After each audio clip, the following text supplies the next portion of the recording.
Joining us right now, clinical nurse specialist Alice Benjamin. And Alice, you have a little news yourself today. A lot of people at the testing sites today.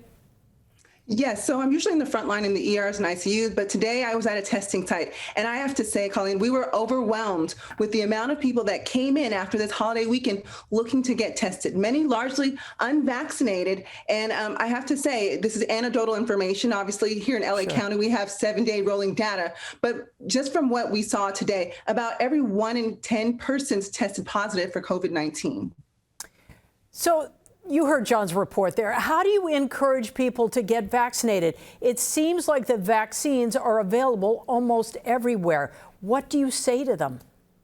Well, I think it's important for people to understand that this pandemic is definitely turning into one for the unvaccinated. As we heard from the CDC, not just earlier this week, that in the month of June, about 99% of all COVID-related deaths were in those who were unvaccinated. It's very important. There's a lot of mistrust out there in the government, pharmaceutical companies, deeply rooted in systemic racism. There's a perception of lack of access, and I won't disagree that there may be some barriers, but it's very important that your life is very much worth, going through, maybe jumping through a couple hoops to get the COVID vaccine, because these vaccines have been shown to be 100% effective at preventing severe illness that can result in death. And that's really what we want. We want people to get vaccinated so there are no more deaths. Nurse Alice, you mentioned maybe 1 in 10 people tested positive today. Is there a way to tell if the Delta variant entered into the equation here?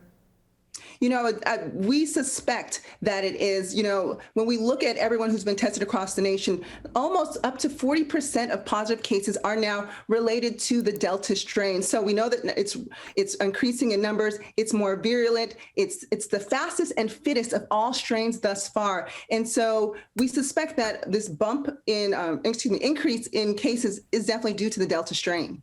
So what do you tell parents with young children? And I bring this up because someone said to me today, their 8-year-old had a fever, developed a rash, and the first thing they thought about was COVID. Turned out it was just the common cold, but you just never know. What do you say to parents whose young children have not been vaccinated? I know it can be scary, but I want to commend parents. We want to rule out the worst, and that's COVID-19. And the only way to tell the difference between a common cold and COVID-19 is to get tested. And we are testing little children. I think the youngest person I tested today was 2 years old. So, get your little person tested and protect them in the meantime, especially since they're not eligible for a vaccine. That includes wearing masks, limiting their time around unvaccinated people, and, maybe physically distancing, especially when you don't know the vaccine status of people around you, and keeping them away from people who are sick. I mean, that's the best that we can do right now until there is a vaccine available for our younger people. Good to remember, everything is not back to normal yet. Nurse Alice, as always, thank you. Now,